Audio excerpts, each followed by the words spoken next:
O Senhor esteja convosco, Ele está no meio de nós.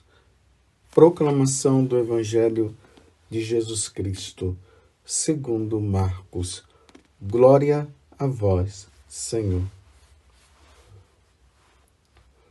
Naquele tempo, um leproso chegou perto de Jesus e de joelhos pediu: Se queres, tenho o poder de curar-me.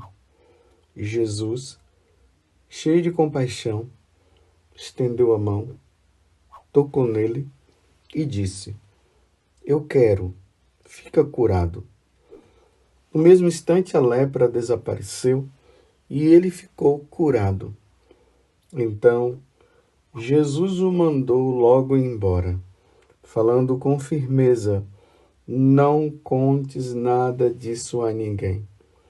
Vai, mostra-te ao sacerdote e oferece pela tua purificação o que Moisés ordenou como prova para eles. Ele foi e começou a contar e a divulgar muito o fato. Por isso Jesus não podia mais entrar publicamente numa cidade. Ficava fora, em lugares desertos, e de toda parte vinham procurá-lo. Palavra da salvação, glória a vós, Senhor. Meus irmãos e minhas irmãs, continuamos agora nesse tempo comum, como eu venho falando para vocês, depois de termos vivido o advento, dentro daquelas duas perspectivas, a segunda vinda de Jesus, nos preparando para a segunda vinda de Jesus, depois nos preparando para o Natal, a sua primeira vinda, e em seguida vivemos o tempo de Natal, Jesus nasceu, está no meio de nós. Depois, recentemente, celebramos a Epifania, onde Jesus se manifesta ali, aqueles 3 reis magos que foram seguindo aquela estrela que indicava o lugar onde Jesus havia nascido, que era Belém. Depois o Natal do Senhor. Me desculpa. Depois o batismo do Senhor. E aí Jesus entra na vida pública e nós estamos vendo aí, entramos no tempo comum, estamos seguindo de forma sequencial o Evangelho de São Marcos. Então Jesus entrou na sinagoga, expulsou o demônio daquela pessoa, o demônio numa atitude de atrevimento, porque ele é atrevido. Ele gritou para Jesus, através da boca daquele homem que ele possuía: O que é que tu queres de nós, Jesus de Nazaré? O que é que você veio fazer aqui? Nós sabemos quem tu és o Santo de Deus. E Jesus foi lá e mandou ele calar a boca e foi embora. Ele foi expulso e aí começou. Jesus saiu da casa, da sinagoga, foi para a casa ali da sogra de Pedro. O Evangelho de São Marcos fala que era a casa de André e Simão Pedro. E aí o povo levando pessoas e tal, e Jesus curando. A sogra de Pedro estava enferma, Jesus foi lá, curou ela, e o povo está lá, e Jesus não consegue nem ter tempo para comer direito, e vai e cura um, expulsa demônio daqui. A fama dele foi se espalhando, e chega de noite, Jesus foi dormir, de madrugada ele levantou para rezar, os apóstolos vieram e disseram: todos te procuram. Aí Jesus disse: vamos agora para outras aldeias.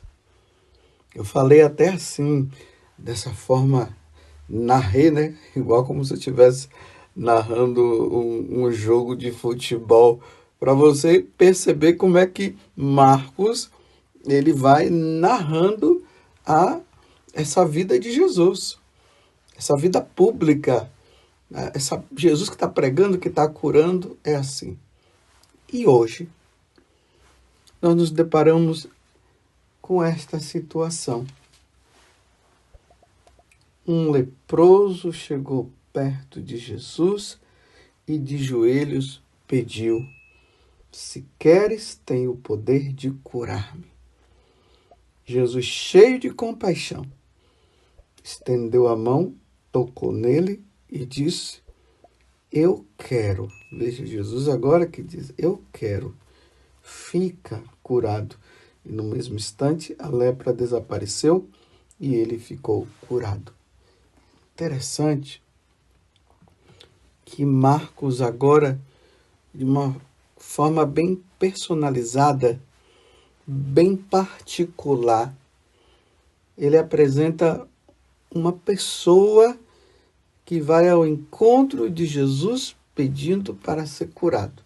Você vê que as narrações anteriores, com a exceção da sogra de Pedro, que estava ali com febre, nós vimos, né, eram multidões, pessoas que iam, que estavam sendo curadas e que estavam sendo também exorcizadas, Jesus expulsando os demônios dela. Mas agora, de maneira bem particular, aparece um leproso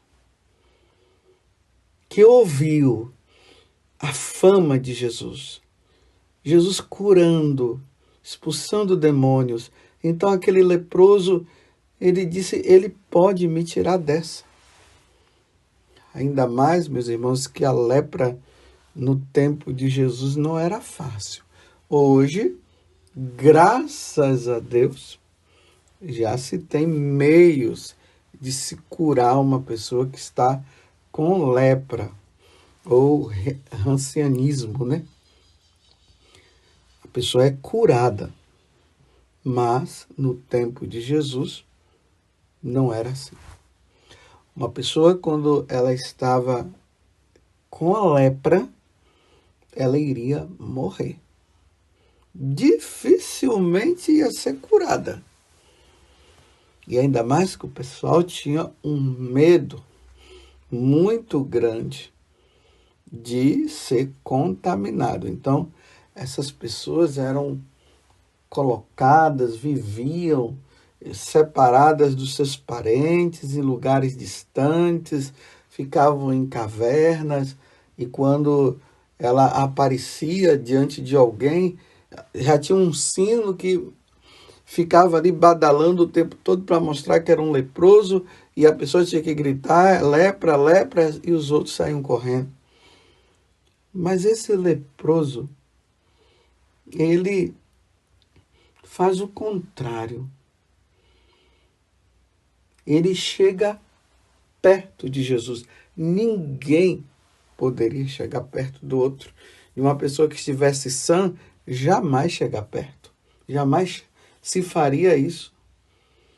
Então, ele chegou perto, se ajoelhou, numa atitude de humilhação completa, e pediu: se queres, tens o poder de curar-me. Então, ele sendo curado, ele iria voltar à vida normal, iria voltar para os seus parentes, poderia ali voltar à vida normal de trabalho, tudo. Se queres, tu podes curar-me. E Jesus, cheio de compaixão, porque Deus tem compaixão das pessoas que estão nessa condição, estendeu a mão, tocou nele e disse: eu quero. Jesus dizendo: eu, o Senhor, eu quero, fica curado. No mesmo instante, a lepra desapareceu e ele ficou curado. Antes mesmo de... Quando eu estava fazendo a meditação deste evangelho, eu fui pesquisar e ver as imagens de pessoas leprosas. Meu Deus do céu! não é fácil. Não é todo mundo que tem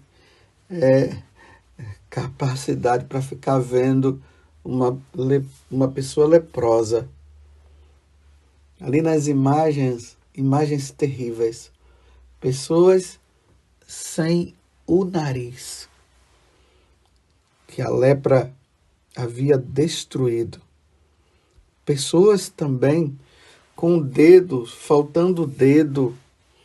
A lepra ali destruindo o corpo. A palavra, o verbo que nós usamos para essa situação é o carcomer. As pessoas estavam carcomidas. O que significa isso? Era uma pessoa. O verbo carcomer quer dizer assim, aquilo que destrói. É como o rato que vai roendo as coisas, que vai comendo. É uma destruição. O corpo da pessoa vai sendo destruído totalmente pela ação da lepra. É assim que o corpo fica. Aos poucos a pessoa ela vai morrendo. Vai morrendo. Eu repito, graças a Deus, hoje já se encontrou solução para a lepra, né? Mas no tempo de Jesus não era assim. Mas o que isso traz de importante para nós? Qual a lição espiritual que nós tiramos? Então, no Evangelho, a lepra é o pecado. É isso, meus irmãos, que o pecado causa na nossa alma. Destrói a nossa alma. Claro, não é uma destruição da alma ao ponto de que a alma vai morrer. A alma não vai morrer. A alma não morre. Quem morre é o corpo. A saída da alma do corpo é que leva o corpo à morte. O corpo fica inanimado. O corpo fica sem movimento, fica sem vida. Por isso que alguém morre, a gente não diz assim que ali é fulano de tal. Nós dizemos ali é um cadáver, ali é um corpo. Mas é uma forma também espiritual de dizer o pecado destrói a alma. Lembremos que São Paulo, na carta aos Romanos, ele diz o seguinte, que o salário do pecado é a morte eterna, que não é a morte, porque a alma não morre, como eu disse, mas é o sofrimento eterno. O pecado vai destruindo a alma, vai destruindo a alma, vai destruindo a alma. Os santos até dizem que uma alma, quando ela está em estado de pecado mortal, ela fica fedida. Você já foi num chiqueiro, já viu como é? Como o chiqueiro é fedido? Ou melhor, você já viu também o que é um corpo em estado de decomposição? Quem é que suporta o fedor de um corpo? Meu Deus do céu, ninguém suporta, não. Não dá para suportar. Então, a alma ela fica deste jeito. Espiritualmente, Deus vê a alma em estado de pecado assim, se destruindo, morrendo, fedido. A solução, meus irmãos, é o arrependimento.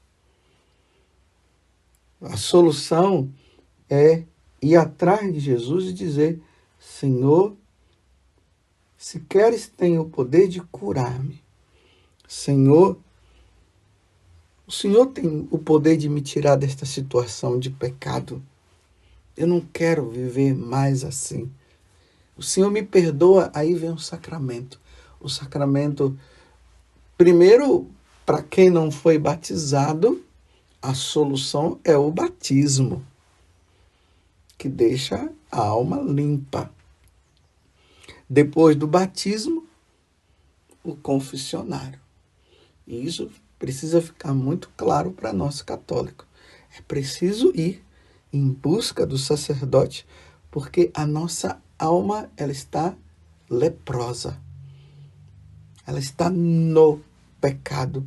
E a única forma dela não se destruir, que não é uma destruição, vocês entendem muito bem, de ela não ir para a condenação eterna, é o sacramento da confissão. Você está entendendo? Você entende? Você não pode deixar a sua alma leprosa, ou seja, a sua alma no estado de pecado. Ontem, graças a Deus, eu pude ir lá em Aparecida e eu me confessei, graças a Deus. Tirei toda a sujeira. Graças a Deus também não foi sujeiras grandes como pecados mortais, graças a Deus. Mas eu precisava fazer essa limpeza. E eu fui lá e lavei a alma, como o povo fala, né? Lavei minha alma. Depois tem uma irmã, uma freira, que eu acompanho ela espiritualmente. Depois de nós termos conversado, ela disse que queria confessar. Aí eu atendi a confissão dela também. Lavamos a alma. É assim, meus irmãos. Não podemos brincar com a nossa salvação. Tanto que na primeira leitura hoje, que também é sequencial na carta aos Hebreus, é o capítulo 3, do versículo 7 ao 14. Lá, o autor dessa carta, ele está dizendo o seguinte: não endureçais o vosso coração.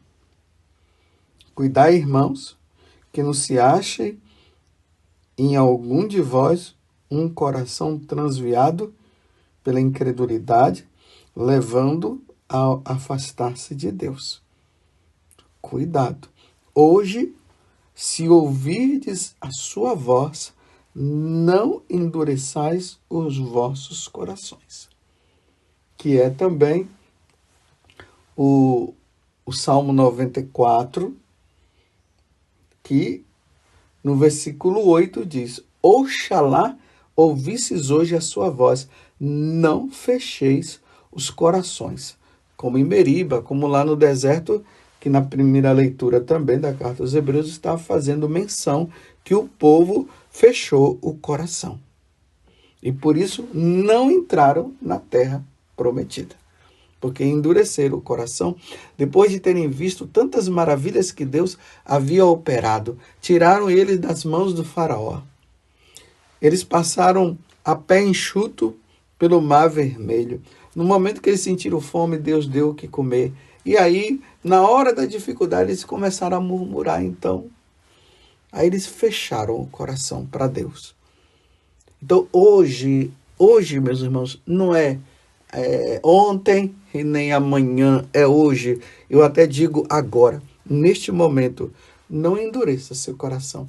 Se você está numa vida de pecado, não endureça mais o seu coração. Não endureça. É hora de lavar a alma. Vai em busca do sacerdote.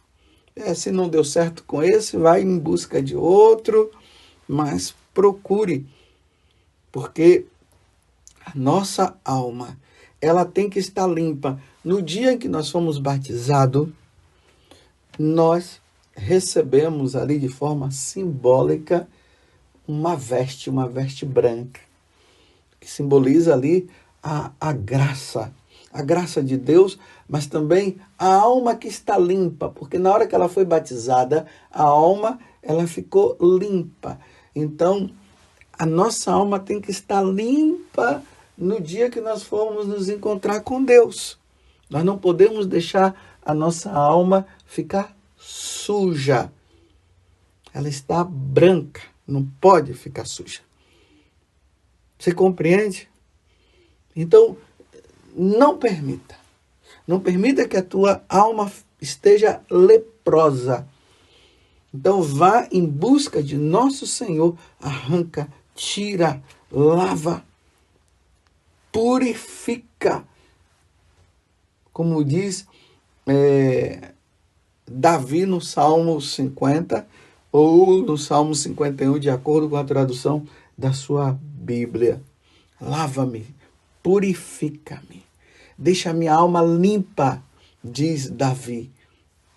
Não permita, não fique, não endureça o seu coração. Porque muitas vezes Deus tem batido no seu coração e tem dito: lava, tira esse pecado. E às vezes você pode estar endurecendo e permitindo que Satanás ele chegue e diga para você: não tem problema. Tem muito problema. Nós entramos no ano de 2023. Será que nós chegaremos até o final do ano? O ano passado, nós, da Canção Nova, nós perdemos aí 2 sacerdotes. O padre Leandro e, já no final do ano, o padre Jonas, o fundador da nossa comunidade Canção Nova. O padre Leandro sabia que ele iria morrer? Não, não sabia. Foi uma morte assim repentina. O padre Jonas esperava de morrer. Nós esperávamos de ver o padre Jonas morrer no ano passado? Não. Morreram. Então, nós precisamos estar sempre na graça de Deus. Não podemos ficar e permitir que a nossa alma fique leprosa. E lepra aqui é pecado. Não vamos permitir. Devemos estar sempre na graça de Deus. E, ao mesmo tempo, eliminar todo e qualquer tipo de pecado na nossa vida. Não podemos permitir que o pecado nos domine. Então, hoje, se ouvirdes a voz do Senhor, não endureça o seu coração. Porque o Senhor pode estar dizendo: saia desta vida, saia da prostituição. Saia desta corrupção. Saia desta vida que você está levando. Então, aonde está a sua lepra? Qual é a tua lepra? Que o Senhor tire. Mas para o Senhor tirar, é preciso fazer como o leproso. Senhor, me perdoa. Senhor, cansei de te ofender. Não quero mais te ofender. O Senhor me perdoa? Aí Jesus vai dizer o seguinte: claro que eu quero te perdoar. Então seja absolvido dos teus pecados. Em nome do Pai, do Filho e do Espírito Santo. Louvado seja nosso Senhor Jesus Cristo. Para sempre seja louvado. E a nossa Mãe, Maria Santíssima. Qual é a tua lepra? Tire enquanto é tempo.